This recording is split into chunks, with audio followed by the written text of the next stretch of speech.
Tahan 24 jam siaran live TikTok, Kaisar YKS dituding pakai obat. Lama tak terdengar kabarnya Kaisar Aditya atau Kaisar YKS membuat gempar netizen. Pasalnya, Kaisar YKS melakukan siaran live 24 jam non-stop di platform TikTok. Ia bahkan tak tidur dan terus melakukan siaran live. Dilansir dari tribunnewsbogor.com, dalam siaran live-nya di akun TikTok @kaisarjoget, terlihat Kaisar Energi berjoget sambil diiringi musik disco. Namun aksi nekat Kaisar ini memancing komentar miring dari netizen lantaran dinilai jarang ada yang mampu melakukannya. Banyak yang beranggapan jika Kaisar YKS menggunakan obat-obatan terlarang hingga konsumsi sabu.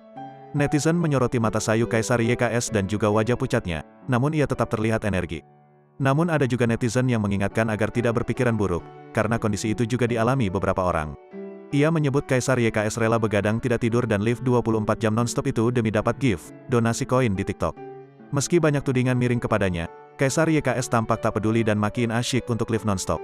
Hingga saat ini, masih belum mendapat klarifikasi dari Kaisar YKS soal aksinya yang bikin heboh dan tudingan dari sebagian netizen.